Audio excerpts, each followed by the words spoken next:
Hai semuanya, kembali ada Putu Reza. Kita ngomongin soal handphone lagi. Dan mumpung masih musim unpack, kayaknya nggak ada salahnya untuk ngebahas perbedaan dari kedua handphone ini. Ya, setidaknya tidak bukan, ini adalah Samsung Galaxy Z Flip 5 yang baru. Dan ini adalah Samsung Galaxy Z Flip 4 yang usianya udah hampir setahun. Video ini tujuannya sebenarnya bukan review ya, tapi lebih ke pengen infoin apa aja sih bedanya, sekaligus mungkin bisa jadi acuan bagi yang masih mempertimbangkan untuk beli atau enggak, pre-order atau ntar dulu.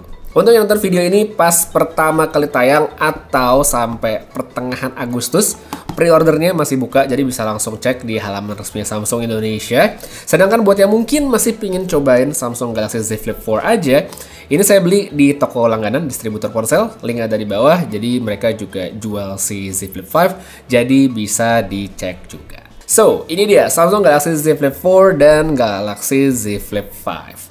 Nggak perlu jadi orang jenius ya untuk ngebedain, karena secara tampilan emang sangat berbeda, khususnya di bagian cover screen. Galaxy Z Flip 5 jauh lebih besar dibandingkan Z Flip 4 yang kecil begini. Hasilnya itu nggak cuma dari segi tampilan yang jadi kelihatan lebih wah, tapi juga dari fungsi yang nambah, sekaligus emang bikin nyaman. Informasi dari bagian widget kelihatan lebih besar, lebih lengkap, dan lebih detail. Mulai dari kayak jam, kalender, cuaca, semua tuh kelihatan lebih oke di handphone yang baru. Mau baca atau balas pesan juga jadi lebih leluasa karena bisa pakai keyboard untuk ngetik, dan pastinya lebih enak juga untuk kita pakai buat ngejalanin aplikasi. Contoh, misal saya pengen nyetel YouTube di Galaxy Z Flip 4, itu tampilannya kecil banget. Nah, scrolling aja tuh repot sebenarnya. Nah, di Z Flip 5 yang baru, menunya jadi kelihatan lebih gede, dipakai nonton pun juga jauh lebih enak. Ngejalanin aplikasi yang lain pun juga sama enaknya di Galaxy Z Flip 5. Seperti contoh di sini saya coba jalanin TikTok, tampilannya lebih gede, pakai Instagram juga bisa, X atau Twitter juga nggak masalah ya. Pokoknya sebenarnya hampir semua aplikasi yang terinstal di handphone ini di Galaxy Z Flip 5 bisa dijalankan di cover screen. Tapi ini emang butuh bantuan dari aplikasi yang namanya Good Lock ya. Jadi Good Lock sama-sama juga bisa diinstal di Galaxy Z Flip 4, cuman memang fungsinya berbeda sekali. Kalau di Z Flip 4 itu aplikasi yang bisa dipakai memang sangat minimum, tapi untuk di Z Flip 5 kalau kita install di Good Lock dengan Multistar, itu hampir semua aplikasi bisa dijalanin di layarnya ini, termasuk buat main game. Jadi emang fungsinya banyak banget. Masih buat bagian layar, sekarang itu selain lebih enak buat tadi jalanin aplikasi, ini juga pastinya lebih enak kalau mau kita pakai untuk foto-foto. Ya, jadi nggak perlu lagi pakai kamera depan untuk selfie ya. Maksudnya kamera depan tuh kamera dalam yang ini ya. Udah nggak perlu, karena pakai aja kamera utamanya ini udah bisa banget. Tambah lagi kan previewnya itu jauh lebih gede ya. Fotonya kelihatan lebih full, lebih jelas. Jadi lebih enak. Ini juga nggak cuma buat selfie doang, tapi juga enak banget pastinya buat yang pingin pakai misalnya buat bikin konten video vertikal, atau mungkin sekedar motoin orang, atau mungkin kalau yang sehari-hari kita perlukan buat bikin video unboxing pas kita datang paket gitu kan, enak banget tuh, bisa dilihat previewnya langsung jadi. Terus juga nggak banyak yang sadar nih kalau di Galaxy Z Flip 5 Samsung itu ngasih akses menu foto di cover screen-nya. Jadi kita di sini bisa ngatur rasio foto, bisa ngatur timer, dan di bagian video kita bisa milih resolusi. Sesuatu yang tidak bisa kita lakukan di Galaxy Z Flip yang tahun-tahun sebelumnya. Jadi kayak di sini Z Flip 4 itu nggak bisa. Terus untuk hasil fotonya gimana? Dari segi perbedaan kualitas mungkin tidak signifikan, karena secara spek juga kan dia nggak berubah ya, masih sama-sama 12 megapiksel.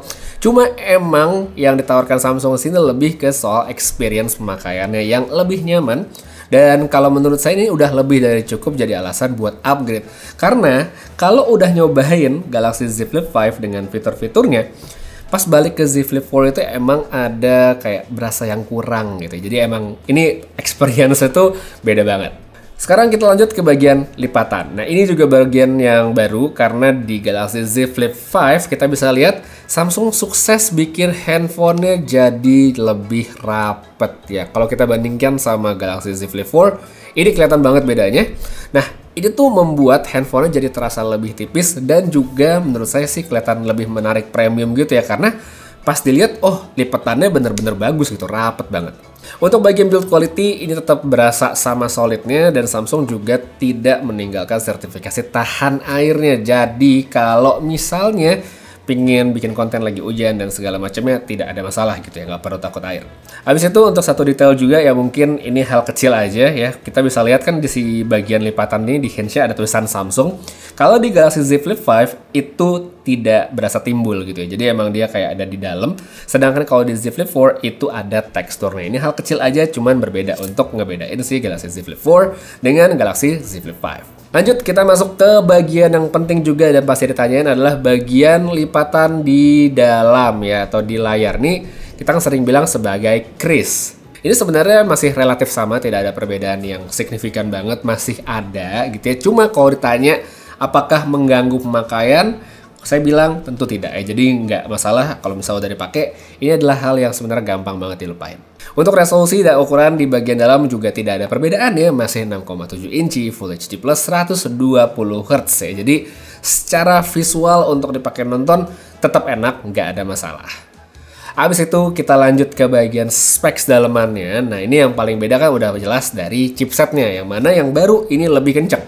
Kalau kita coba adu-aduan Antutu gitu ya, tinggi-tinggian udah jelas ya, kelihatan ya cukup signifikan antara Z Flip 4 dengan Z Flip 5. Cuma balik lagi, Z Flip series ini kan memang bukan handphone yang dibuat untuk kenceng-kencengan ya. Jadi bukan buat aktivitas yang intensif, main game yang heavy, bukan buat gitu.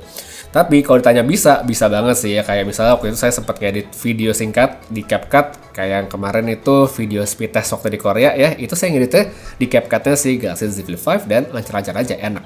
Jadi kalau ditanya buat apa chipset kenceng-kenceng tapi bukan buat aktivitas berat, kalau saya sih ngelihatnya ini biar pas pemakaiannya itu tetap lancar ala flagship, sekalipun mungkin yang pakai nggak butuh gitu. Jadi paling tidak yang punya itu nggak sampai ilfeel ya pas pakai HP-nya. Masa HP di sana udah keren, tampilannya mewah, terus ngelek-ngelek nggak enak, ya nggak cocok kan gitu. Jadi makanya pilihan Samsung untuk tetap pakai chipset yang kenceng di handphone ini adalah pilihan yang pas. Nah, satu poin yang mungkin paling nunjukin HP ini bukan buat pemakaian intensif itu sebenarnya udah jelas di baterai. Kapasitasnya Galaxy Z Flip 5 sama Galaxy Z Flip 4 tidak berubah. Untuk pemakaian ringan yang tidak intensif sebenarnya masih oke, tapi tidak yang terlalu gimana banget, termasuk buat main game yang grafis tinggi dalam waktu panjang itu udah nggak bisa. Satu lagi buat yang nanya apakah di Galaxy Z Flip 5 ada Samsung DeX, jawabannya masih tidak ada. Jadi kalau yang dicari adalah fitur DeX, ya silakan dilirik di seri Galaxy Z Fold atau seri Galaxy S series ya, seperti S22, S23, atau bahkan S21 FE yang belum lama ini ada varian baru kan, itu ada Samsung DeX. Jadi bisa ke situ aja, yang ini nggak ada.